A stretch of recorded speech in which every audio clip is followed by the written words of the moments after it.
Okay guys, so Mr. Martin asked us to do the next classroom meeting, and we thought it'd be a good idea to do a documentary on what it's like to walk in someone else's shoes for the day. So we could talk to new students, people who are new to CV, maybe foreign exchange students. Yeah, like anybody who hasn't been through the CV school system yet. Do you guys have any ideas of people we could interview for this, or what? There's this girl in my class who just moved here to CV. Okay. Yeah, my friend is a foreign exchange student from Germany. Okay, yeah, that'd be really cool. Here are the students we have interviewed to tell us a story of their lives at CV. Modibo, Umu, Miwan, Shadia, Karalaya, and Mayar. What kind of questions do you guys think we should ask them during the interviews? Maybe we can talk about the students' first opinions of our school. Yeah. And we can ask them to highlight the big differences between their old school and this school. Also how their first day went as well. Yeah, that sounds good. We could just ask them to outline a day of what it's like at CV and what they go through and how they function throughout the day.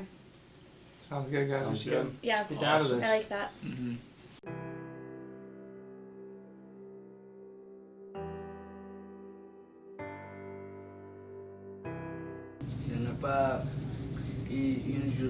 Personally, I don't have an opinion, and I don't have a day to compare because I am the same person as anyone else.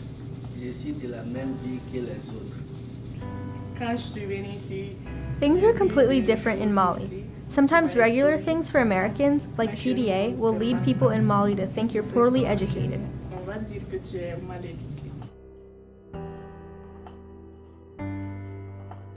I think that my hardest challenge was learning English.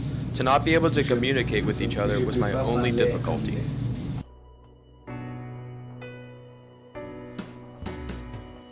The only way you learn at school and the adults teach the children are very different. In Mali, we have sticks and whips that we use in order to educate children. The consequences are much more physical than in the US.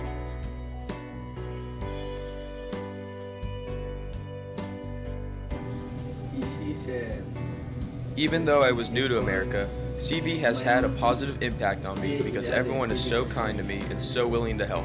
CV is magnificent and it's so fun. The influence that I would take back home is a respect I feel from the CV community. The US is a good country, and I am sad to go back to a difficult situation in Mali because I am comfortable here.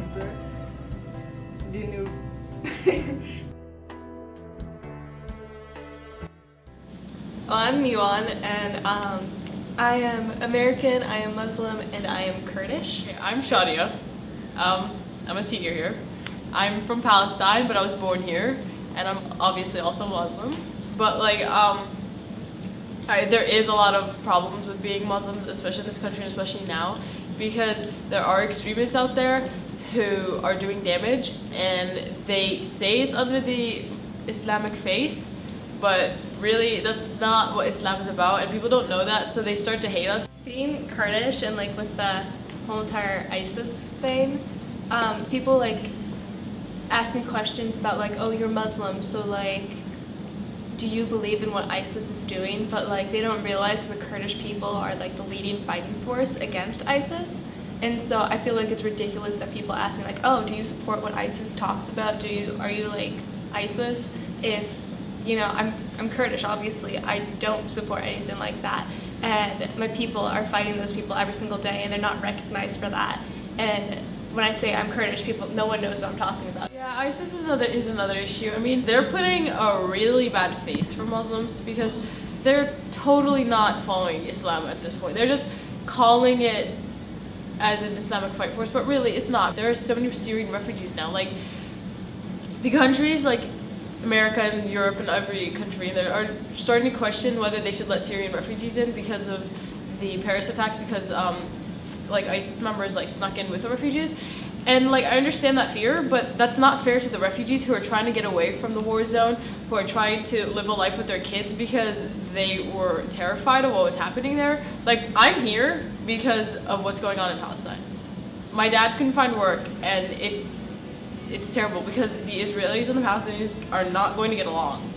And so we had to move here so that I can live in a safe environment where I can learn properly and then go back.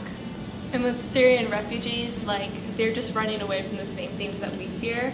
So by us like not letting them in to our countries and to safe places because we're afraid of ISIS is hypocritical, because they're afraid of ISIS too and they want to be safe as well. The Paris attacks were a terrible thing, obviously. Everyone was devastated, angry. But to pin it on a whole people and to be rude to to be like really mean and to a whole people because of a certain group is going a little too far. But I mean, we're dying by the thousands in Gaza and no one knows about, like no one talks about it. No, everyone's like, oh yeah, it's normal. People are dying in Syria because of the war. People are dying in China, but no one talks about it. But people are saying, like, they're putting it on a level way above other issues where it shouldn't be, because it was a one-time thing, whereas it's still ongoing in other countries. In Gaza, they're already like terrified. The Israelis don't let us go in there, and they can't come out. So it's kind of like we're trapped. The fact that there's a poster upstairs near the French room, and someone wrote in Arabic, just because I'm Muslim doesn't mean I'm a terrorist. And that makes me sad that someone has to actually write that. I'm Palestinian and American. I'm not going to go and kill you because I want to be a doctor. I'm not going to do anything because I live here. This is my country just as much. So, I mean, it kind of really, really offends me that someone has to write that I'm not terrorist because I'm Muslim. So, I mean, it's not fair that you guys are doing this to the Muslim people, is what I'm thinking.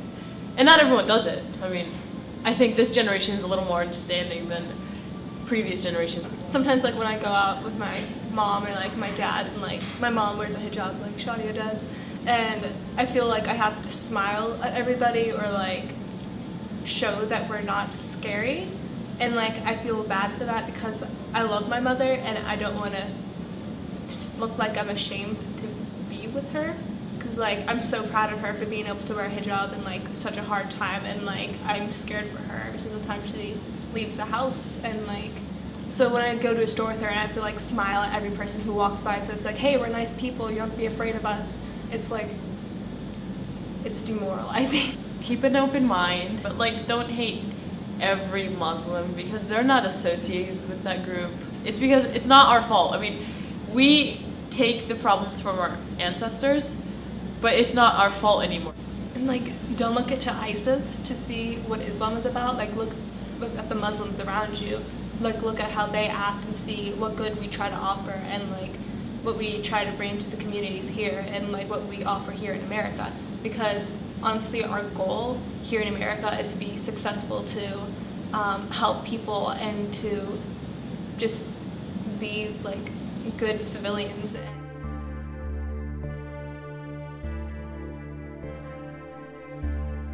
So I know you told me that you lived in Georgia before, right before you moved here. What's life like differently from here in Pennsylvania than it is in Georgia?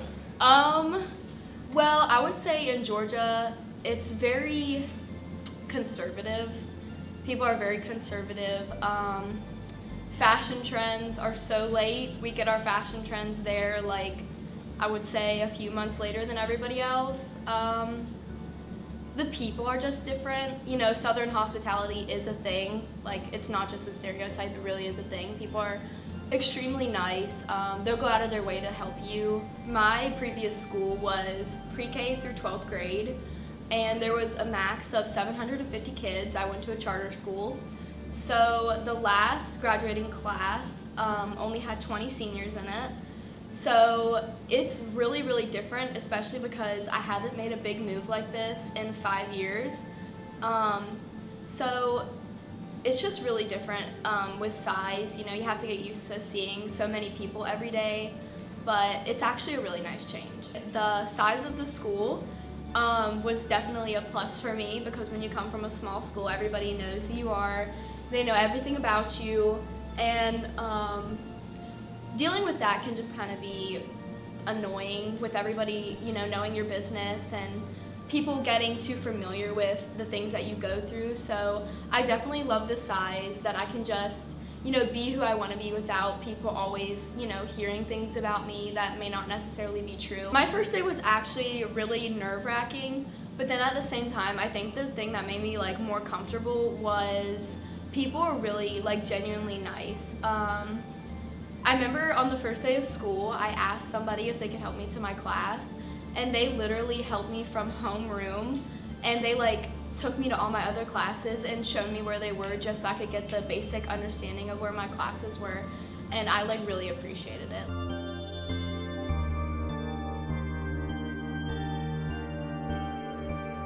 My name's Mayar Muhammad. I was born in Egypt, Alexandria, Egypt, and I am 17 years old. My family came here whenever I was around 2.5 years old, and we first moved to New Jersey. Basically moved in 2001, which was around the same time as the 9/11 attacks. And so when we came to Pennsylvania, times were a little bit more rough because of everything going on and everybody like suspecting us because of what we looked like. And we started out in Camp Hill, and we had to be very careful basically about who we surrounded ourselves with, because some people you can't trust. And my mom for the longest time had to take off her head wrap, and she would try not to go out in public as much as possible. And after a few years that kind of wore off, and then we moved to Mechanicsburg, and I started coming here to CV around 4th grade. And ever since then, things have been kind of steady. There have been a few bumps here and there, but all around it's been a good school and district. But it's just every now and then you get kind of frustrated. I try just to do my best to not put it in my head as much and just pretend like I'm everybody else, which I am except for my religion. And so all around, I just have different beliefs, and everybody should be treated equally because we're all pretty much the same people, except we all believe in different things. So when I was young, around elementary school, when I first came to CV, things were pretty much the same. Nobody really knew I was Muslim because I didn't wear the head wrap at the time. Things really started taking off in middle school around 7th grade when I started wearing the head wrap. And it took a while to get used to, because everybody would be like, what is that? Like, why do you have to wear it? Like all those normal questions that are typically asked when something like that, like when somebody you know changes their appearance. My view kind of changed whenever that happened, when I started wearing my head wrap. So when I started wearing the head wrap, my view did definitely change, because the whole don't judge a book by its cover is pretty much became my motto, because I became that book, I guess you can say. And it all around changed my view on people. Like, I tried to get out and help more, and in the community, and help people, help other Muslim girls that were going through the same thing. I started feeling more judged, and it taught me to not judge other people and based off of what they look like, and to actually get to know someone before you decide to judge them. Definitely at first, whenever I first started wearing it, I felt really insecure. It started fading away throughout middle school, and then it kind of hit more into high school whenever freshman year, because everybody's insecure about something. So freshman year, my insecurity was definitely wearing my head wrap and hijab. And it slowly started going away until every now and then I get a look in the hallway of somebody that doesn't know me. It's a big school, so it's hard to avoid stuff like that. And then every now and then I do get a look of somebody, just not a rude look, but somebody wondering what it is. And so the insecurities never really went away, but they do, they come back every now and then, yeah. Senior year kind of boosted my self-confidence a little bit, I guess you can say, because there's not really that older figure that can judge you, and you feel like you don't have any power because they're older than you. And so since we're seniors now, I feel like it made me feel more confident, and it boosted my self-confidence a lot. And then it made me think less of like people judging me. Like I didn't really bother with them. People in my class would basically just say, oh, there's no bullying going on in the school, and it kind of like aggravated me a little bit because I know like I've been through it. So it's basically like saying like you're not being bullied, like you just think you're being bullied, which is definitely not true. So ITO helped me see like the people, like the very good people in the school that are there for you, that help you, and that are basically just there for you whenever you need them. It helped me meet more people that aren't necessarily Muslim. I began to like pretty much open my eyes to like who needs help and like who is struggling with their insecurities. So there was this one time when somebody had like gotten a hold of my cell phone number for some reason somehow, and they were texting something to me. It was around the time of the 9/11, basically remembering the people that passed away, and the messages said basically just like, what are you doing? Just go back to your country already, like you shouldn't be here, and stuff like that.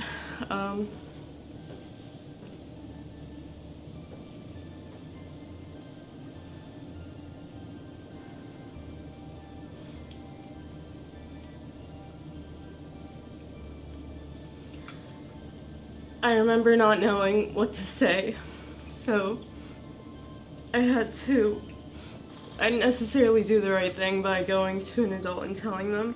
I just went to my friends, and they basically just helped me out by telling me to like ignore it, and basically what friends are supposed to do. And eventually I got over it, and then the text eventually stopped, and I thought I should tell my parents about it. So I did, and parents are extremely defensive, and it's probably a lot worse in my case because I go to a school where not many people are like me.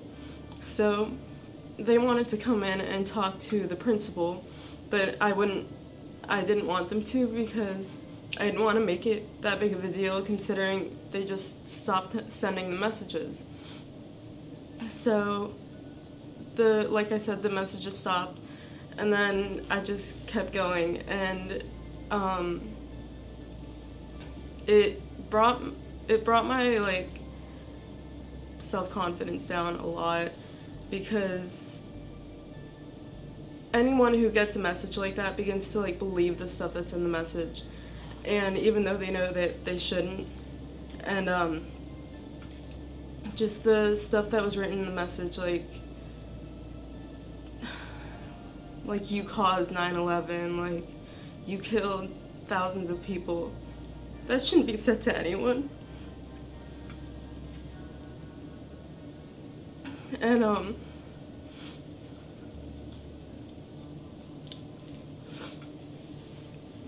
so basically what I want to say is, before you send a message out like that, just think about it. One thing I learned through this experience would be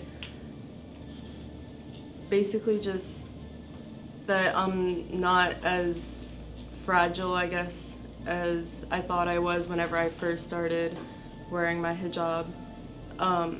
It boosted my self-confidence a lot, and it helped me basically open up to myself, to like realize that not everybody is the same, and the high school experience in general is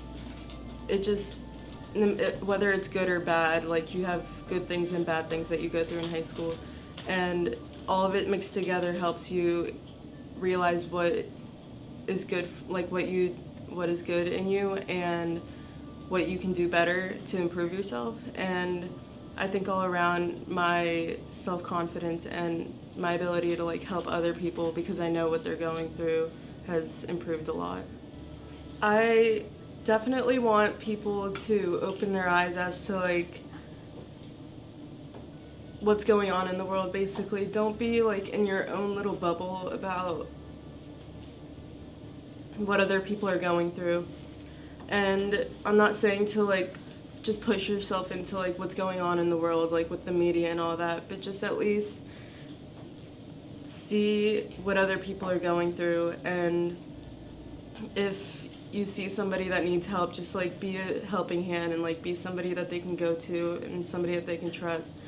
And basically I hope that after we graduate, people like understand after this video, I hope people understand what it means to lend a helping hand, and whether it's to like somebody that's of a different religion or a different race or just looks different or is like just disabled mentally or physically. I just want someone to be there for them. I just want someone to be there for them so that I know that they're not alone, and if I can't be the one to help them, somebody else can. Now that we have heard these students in CV and know what it's like to walk in someone's shoes for a day, one small compliment, even one word, can brighten people's day. What can you do to make an impact on the school and make people feel accepted? Are you willing to be the change you wish to see in the world?